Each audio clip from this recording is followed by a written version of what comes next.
if you're new here, my name is Sam and I make videos about makeup, chronic illness, and whatever I want. And today I'm going to do my Halloween watch list ranking video. I do it in a tier list. I've probably done it the last 2 years. It's just really fun. The last year I started naming the tiers myself. I have fake blood on me and I don't know where it came from.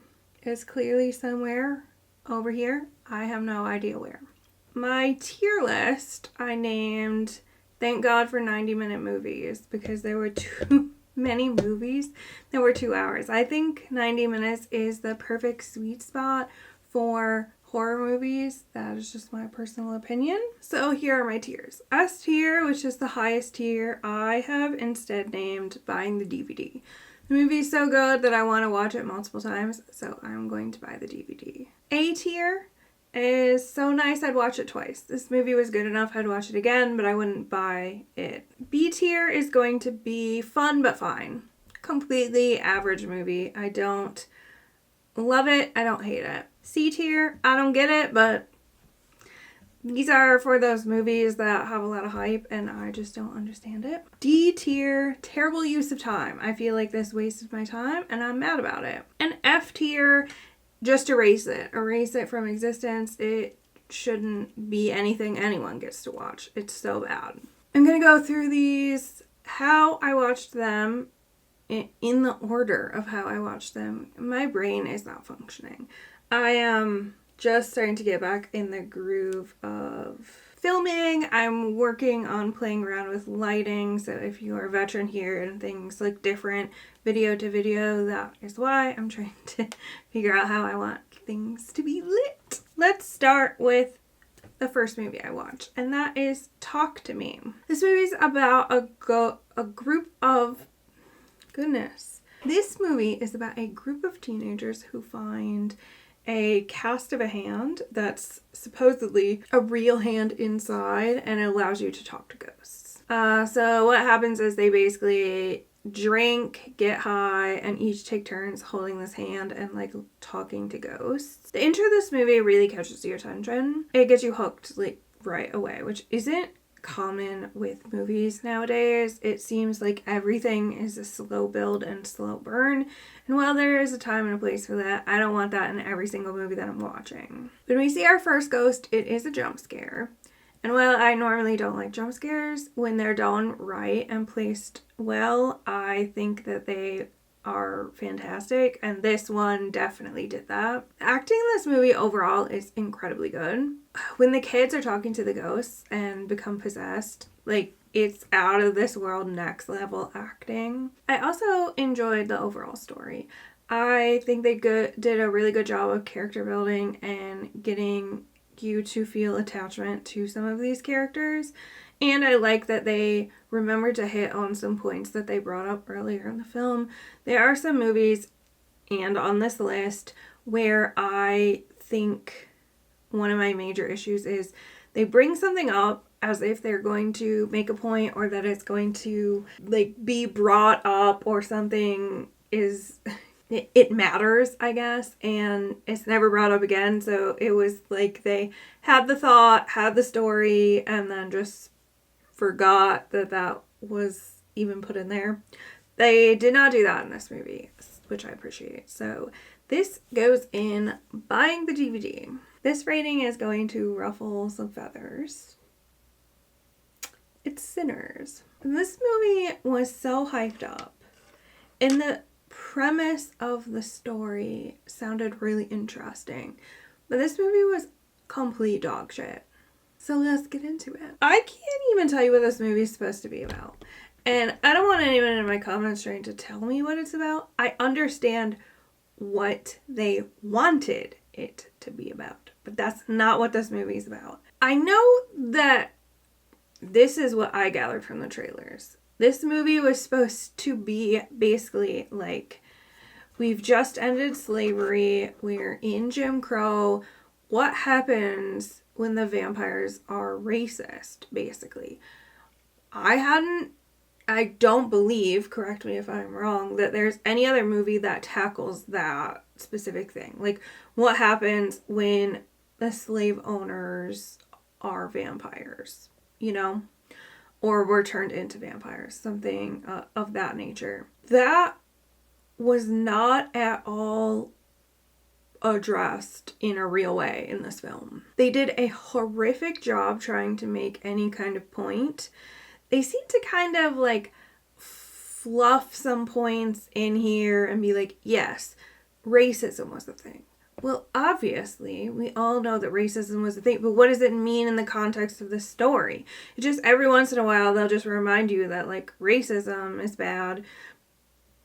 But we're all in agreement on that. So, like, what is the point of this movie? The movie is taking place over a day. Like, rather than multiple days, it's just one day. I believe that's how I took it, but maybe I missed something. So I expected it to be a bit slow because, you know, you have to fill in basically 24-hour period, 20-hour period, what have you.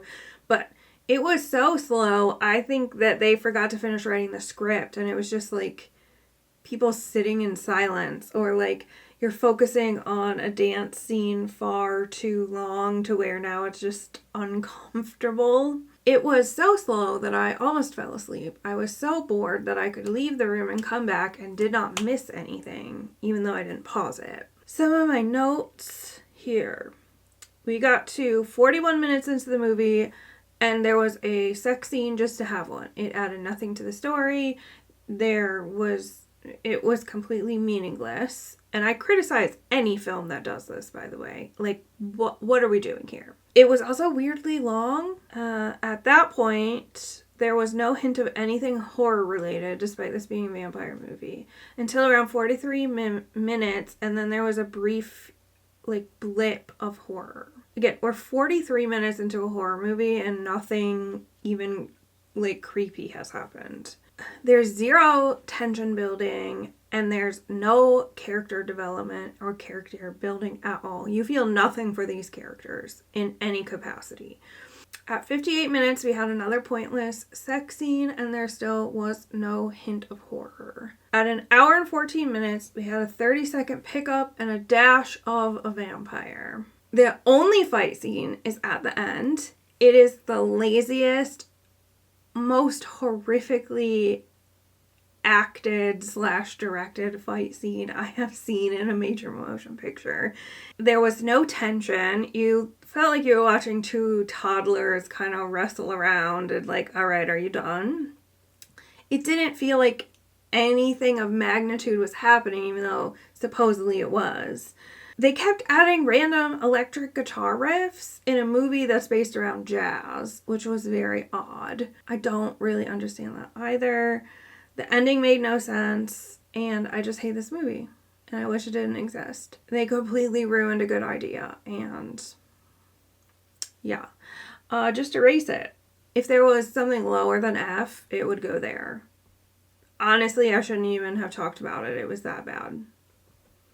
I felt like I had to talk about it, though, because like if you go read the reviews, it's nothing but rave reviews, and they're all liars. I don't know. Like, I feel like it's the same thing as like why people love The Conjuring or something. Like, okay, I think you're just lying to yourselves. Next movie, Companion. This movie's about a robot girlfriend. There's not much else I can tell you. The hook was really interesting, and it made me excited for this movie, but this movie also sucked. Not as bad, but that's a low bar. The story was meh. The plot, I guess, was mildly interesting, but the rest of the movie just kind of ruins the semi-interesting plot. There's this long incel monologue, which isn't shocking given the movie's about a robot girlfriend. Overall, I don't have much to say about this movie, because it's just whatever. Terrible use of my time. Bring Her Back. This one, the more I sit on it, the more I'm like, should I have moved it up one? I don't know. We're going to leave it where it is. It's not like it's breaking the law if I do buy this on a DVD. It's a movie about foster kids who have a super creepy foster mom and an even creepier foster brother. It starts like most A24 movies with full frontal male nudity. It's not an A24 movie if you don't see a penis. A lot of the notes I wrote on this movie were spoilers. They were like my reactions to specific scenes, so I don't want to share them, even though I thought I had some good commentary. So I will share my vague notes. Oh my god, the knife scene. The Veronicas are forever the best. Bathroom father actually scared me. How does she know about this ritual? What is the circle for? This movie definitely was leaning into the grief factor, and I know that's the topic for plenty of horror movies, so it's not unique there, but I like that this one was more unhinged and insane than Hereditary. Hereditary was more of a very relatable grief. I cannot relate to the kind of grief and Bring Her Back. I put it in So Nice I'd Watch It Twice just because of those unanswered questions. How does she know about the ritual? What does the circle do? How does the circle stop working? I feel like there were just some things they could have explained better. And I don't need every answer in a horror movie. Some of the stuff that makes a horror movie great is unanswered questions. But they really honed in on those couple of things, really zooming in. So I feel like they should have at least briefly touched on it. I don't know. I want to say it's between Buy the DVD and So Nice I'd Watch It Twice, because the more I think about it, the more I'm like, I definitely want to watch that again. I should buy it. I mean, it's on streaming, so I don't have to do that, but I do like to get physical media of my favorite things, so it's kind of in between. I'm just mad about the kind of plot holes, I guess. Warfare. This is a war movie. It's based on a mission that goes wrong. It's not much deeper than that. It basically just focuses on the aftermath of one moment, a couple of hours, I would say. The acting in this movie was phenomenal. It was some of the best tension building. You find yourself holding your breath a lot. You really feel anxious. Like I said, when I picked it, it's not necessarily a horror movie in the traditional sense, but definitely got that horror feel to it. This definitely wouldn't be for everyone. It is a slow burn. There's not a huge plot twist or anything like that. It's literally just documenting a real life moment as it unfolded and how it affected those people's lives. There's a lot of gore, and it's very much emotional horror. It definitely pulls on your feelings a lot. Solid. So nice I'd watch it twice. Final Destination Bloodlines. Fun Final Destination movie. I know I said in picking it, I didn't know if it was a prequel or something. Kind of? Not fully? I don't know. It's generational. So it's not the beginning of how Final Destination, how did this ever start or anything. I think the premise of the series is that this is just how death has always worked. There was no beginning to it except the invention of human life. This is just it starts with a grandma, and yeah, not gonna give much more away than that. It's fun, campy, completely unrealistic, anxiety inducing, and awesome death scenes. As someone with OCD, these movies are really great. They're a testament to my therapy and coping mechanisms, because it really perpetuates that you can't control anything. Nothing you do controls anything. And I like that. It helps me kind of reaffirm that kind of stuff. But it can also absolutely send you into a spiral if you're not in a good position with that. The heart of the movie, in my opinion, was Family Secrets. That's kind of the heart of a lot of horror, but this one specifically, I don't think Final Destination does that. You know, the whole point. Is that what I mean? They don't go deep. It's just we cheated death. Death is evening the score. Where this one definitely was we have family secrets about cheating death. I don't know. It was trying to do something that it shouldn't have been doing. It was way too long. I think it was 2 hours. They should have stuck to 90 minutes. They should have stopped doing this story building thing. Nobody's watching Final Destination for the story. It was also funny. And some of the deaths were, like, the coolest ones I've ever seen. So, fun but fine. The Conjuring. It's a haunted house. That's all I can say about it. So, I watched this years ago, and I want to rewatch it again because it has been so long since I've seen it. I want to give it another try because I absolutely hated it the first time I saw it. I've grown to love cheesy movies, but this one still gets under my skin because it's not the right kind of cheesy. It is trying to be too serious while also being cheesy. Like, it's trying to imply that it is not cheesy while being cheesy, and that just, it takes you right out of the element. They tried too many high stakes CGI, which just adds to the cheese because it was like too well lit to make that stuff like do anything other than look like a scene out of Scary Movie. It's not as bad as I remember, but it's not good enough to get any of the praise that it does. So I don't get it, but The Nun. I don't really remember the full story. I just know that a nun committed suicide and the Vatican investigated it. The scares in this were pretty good, and I enjoyed them. Jump scares, yes, but I think they were like pretty good ones. The story was atrocious. The acting was also really bad. It was almost like it was everyone's first movie, which I know is not the case for quite a few of the people in it, so I'm just going to assume it was really bad acting, or really bad directing. There was a lot of poorly delivered dialogue, and it had this similar cheese factor to The Conjuring, which makes sense because it's like part of the same universe. Oh, terrible use of time. Heretic.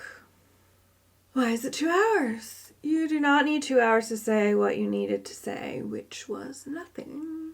Okay, so Mormon girls are going door to door to try to convert people, which is really stupid. Haven't they ever heard of horror movies, like, ever in their lives? Also, are, like, Mormons allowed to learn about that? Like, horror movies or serial killers or stuff? Or maybe that's why they didn't know, because they're not allowed to know. There is so much flipping yapping from Hugh Grant. That was my word-for-word note as I was watching it.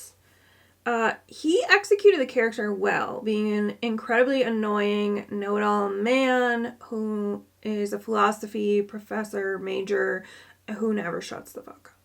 Nailed it. It is really just so long for no reason. I'm getting irritated, was another note. The whole premise of the movie is just a religion is bad, which is not a point, and it's stupid. So, good acting, shit story, terrible use of my time. Maxine. She's a porn star trying to get into real movies, and she gets cast into a horror movie. This is the third movie in the trilogy, the first one being X, the second one being Pearl. I liked it. It had great kills, it kept my attention. The unfortunate part is the end. It's weird, it doesn't make a ton of sense, and it kind of ruins the vibe of the entire movie. So, fun but fine. It could have been higher if the ending was better. The Ruins. I read this book and enjoyed it, which is why I decided to choose the movie. It's not my normal kind of horror, but I thought I'd give it a shot because I did enjoy the book. A bunch of young adults go to some ruins in Mexico, and it goes really bad. We have another 90-minute movie, so we're already winning a note. So the CGI wasn't great, and I know it was 2008, but I still feel like it had the capacity to be better than it was. They must have had a really small budget because I know we all picture things differently when we're reading, but I'm reading about a mountain and ruins on a mountain, and they showed a small hill, and it really didn't make it seem as scary as it was in the book, because you're thinking it's going to be this huge place that's just like overwhelming, it's so big, and then it's like the size of a sedan. It really took me out of the element, I guess. They cut a ton of stuff out, which is not necessarily surprising, but some of the stuff they cut out I feel like was pretty important to the story. It really hurt character building. You felt nothing. You even had a hard time being irritated with the characters, which in the book, you don't feel a ton of sympathy. You mostly feel irritation, and you don't know which character you hate more. You lost all of that in the movie. It would be fun to see someone modernize this, because I think you could do a really good job with it. But it was just fun but fine. Beetlejuice. It's the second Beetlejuice. I don't really... I feel like the daughter gets taken to the dead land or something. I don't exactly remember, like, the full point, because they were kind of trying to do a few things here.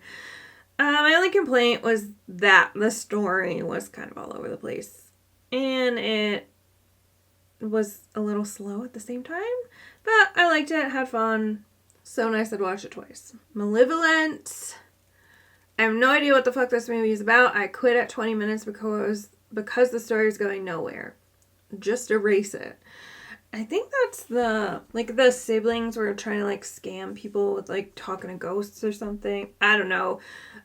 20 minutes in, we still weren't, like, anywhere. Weapons! I had very high hopes for this. I pre-ordered the DVD, so I guess in a sense I immediately would have to put it in by the DVD, because I did. I had high hopes for this, even though it's 2 hours. Stop it. The movie didn't disappoint me, I have to say.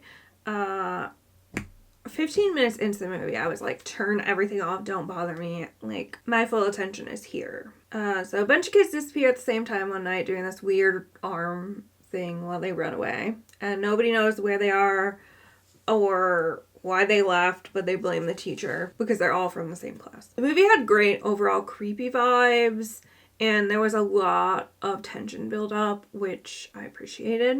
As usual, I'll complain about the length. You don't need 2 hours for anything, and this is no exception. At about an hour, it's usually at about an hour, hour and a half. Well, no, hour 15 where this happens. It starts to get slow. They're just filling time, so they're dragging out scenes without really adding anything. There's a lot of dialogue. There's a lot of focusing on people doing mundane tasks. Also, the different points of view. I liked that idea, but it was a bit choppy in execution here. I wrote that at some point I got a migraine aura, and it was making it difficult to see. I remember it was a scene where it was dark and, like, it was in a yard. So, as I said, I really love that the villain in this movie is so odd and that there's some camp and humor into it. I do like that they kind of melded those two things together. So, like, it obviously was a serious movie, but it had some moments to lighten the mood. At the time, I said unsure on grade, but I did buy the DVD. I am putting it in by the DVD because, yes, I have a couple small complaints, but overall I loved it. Cobweb. Yay, 90 minutes. Little did I know. So basically, a boy hears tapping in a voice in his wall, and his parents are hiding a secret in all caps. This movie sucks. The acting / directing is horrific in this. I wrote, it reminds me of that episode of Supernatural. If there is a key, there must be a lock. If you know, you know. It's so over the top for the scenes. They are on level 10 emotion when the scene calls for it too. It was just like they were told to act like this was a life and death scenario, even when it was just making cereal. It was bonkers. I wouldn't even consider the scares to be thriller level. It was like a drama, but bad. The monster makes no sense. The story has almost no movement. And tell me why they used claymation at one point. I'm not even kidding. I don't know why they did that. No idea. It was comical, but like bad. Eric actually caught part of this and gave this quote: "A Party City wig with arms causes you to explode." Yes. If you watch the movie, which I don't recommend, that will make sense to you. Just erase it. We're coming into a rough patch here, and the little graph is gonna get scary. it scared me. Like, as I was watching it and as I was putting the graph together, I was like, oh no, is this going to take a turn? Buckle up. Deliverance. Why is this movie 2 hours? That should be the slogan for this series every year, shouldn't it? I quit this movie around 25 minutes because there was no plot. It just seemed to be about a mom who has an anger problem. It also has a lot of bad acting, and they want to focus on a lot of bad racial stereotypes. Yeah, I quit when they started doing like weird, like, is this single mom a thug, question mark? I don't know what points they were going to try to make in this movie, but I was like, no, just erase it. Things heard and seen. I lasted an hour into this 2-hour-long movie and literally nothing happened except adults flirting with teenagers, which is terrifying if you think about it. Not the kind of movie I'm looking for, so I quit. Just erase it. Supala. I love a campy movie, but this one was just like too much for me. I think it could be fun if you like really like over the top dorky kind of stuff. A woman is struggling with infertility and she makes a deal with the devil to get pregnant so her royal husband does not leave her. She has twins, but one will be ugly and evil and the other will be normal. Once they reach the age of 10, the ugly evil one will leave and go live with the devil. But they have to treat and raise both children the same until the age of 10. And that doesn't happen. So this was the least bad of all my do not finishes, but I did not finish it. I only have so much time on this planet. I don't have time to watch like movies that I can't even pay attention to. Terrible use of time. Nosferatu. I was conflicted about this one because I was so excited. I've heard such good things, but it's 2 hours. Why is everything 2 hours? But it was attention grabbing right from the beginning. I feel like Nicholas Hoult did an amazing job right at the beginning of like showing that like fear and dread in like that castle scene. Like, man, I was terrified. So the story is a realtor's tasked with selling a castle to a lord, but he has to go to the lord, and the lord is creepy and terrible, and he's actually a vampire who's obsessed with his wife, with the realtor's wife, I should say. Of course, with 2-hour movies, we hit a slow dryness, boring point around an hour, but overall, I enjoyed it all. It was a tolerable slow moment. So, buying the DVD. Megan. This was really fun. Horror comedy, not too gory. A woman gains custody of her niece and tries to give her niece a robot best friend, but the robot is cuckoo bananas and goes rogue. There were some slow moments. I don't exactly remember what they were, but I remember thinking to myself, you could have cut this. You could have cut that. And it would have been a lot of cuts, maybe like 10 minutes, but you could have cut it. Cut a total of 10 minutes. Streamline it. Still a winner, though. So nice I'd watch it twice. The Hunt. I was so excited for this movie when I saw the trailer, and then I kind of forgot about it.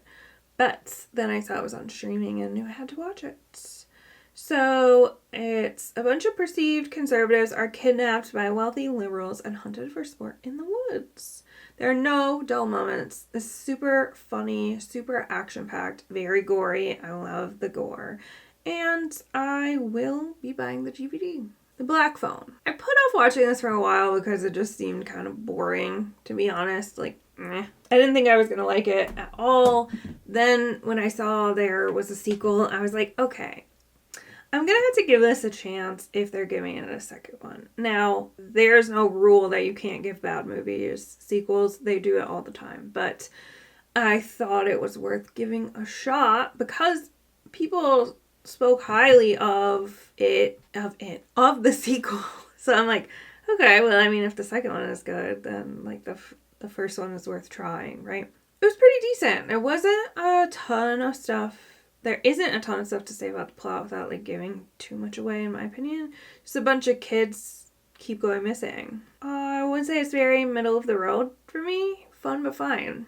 I would watch it again. Probably, but the original Texas Chainsaw Massacre.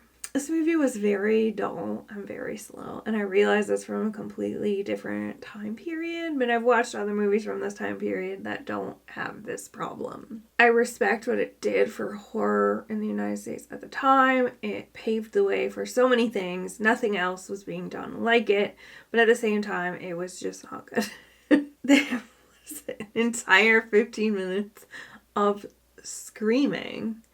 There was some Letterboxd reviews. Like, one person just typed "ah," and that made me laugh, but I feel like there was another one. If anyone deserves a Scream Queen title, it's Sally. Girl started screaming and just didn't stop. She's a Scream Queen champion for real. Yeah, like, that character screamed for like straight off 15 minutes. Like, power to the actress, but it was horrific as somebody with sensory issues. I'm only rating it as high as I am because the scenes were incredibly impressive for the time. And, you know, it paved the way for a lot of stuff. Also, I'm picking my finger. I need to stop. I don't get it, but Zombieland, this was so much fun, and I really liked it. I will say the female characters drove me insane because they're insufferable, but that did not ruin the movie for me at all. So a bunch of zombies take over the world, and a group of people are trying to travel cross country. I don't really know what else to say about it. I think that's truly just the plot.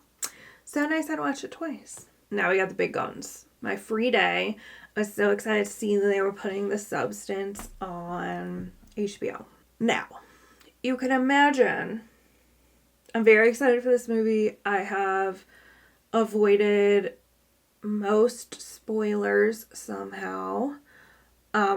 Like, strapping in. I've heard nothing but amazing things about this movie. I've heard it's so gross. It's like amazing about it. I am pumped. And then I see this movie is not just 2 hours. It is 2.5 hours. You can imagine how irrationally mad I got about that. But, I don't know. Best friend, shout out, best friend, told me, well, maybe it's going to be good. Maybe it'll be worth it. And I was like, I don't know, Libby, I think you're too optimistic. I think I'm going to be pissed that, like, it's an hour longer than it needs to be. But we'll see. We'll see. How did this story keep my attention the entire time? How could I not come up with more than like 10 minutes of fat that I would have trimmed from this movie? I don't know how they did it. Demi Moore plays a fitness instructor who is told she's too old now, and she's getting replaced by a younger, fitter woman, which I don't know. She's clearly fit as fuck. They just want a younger model, I guess. So she comes across an experimental procedure that can make you young again, and she takes part. The amount of scenes that will disgust you in this movie are infinite.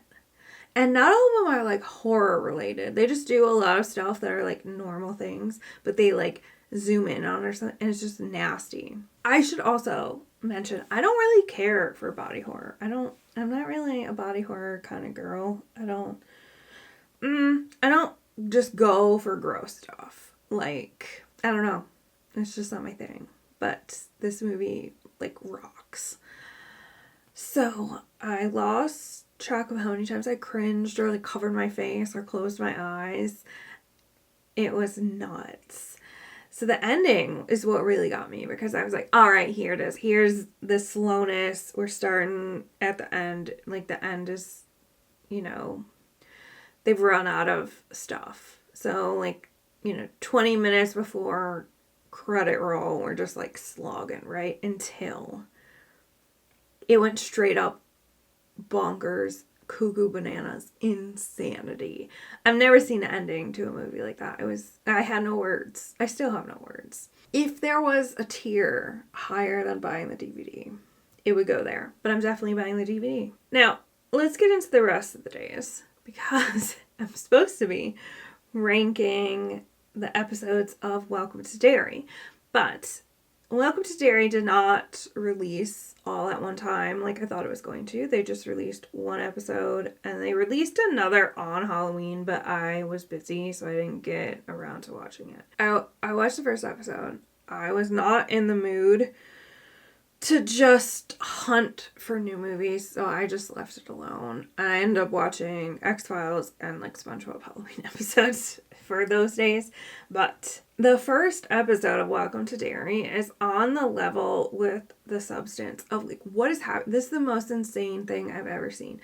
Like the opening scenes for Welcome to Derry was more elaborate and nuts than I've seen most horror movies do.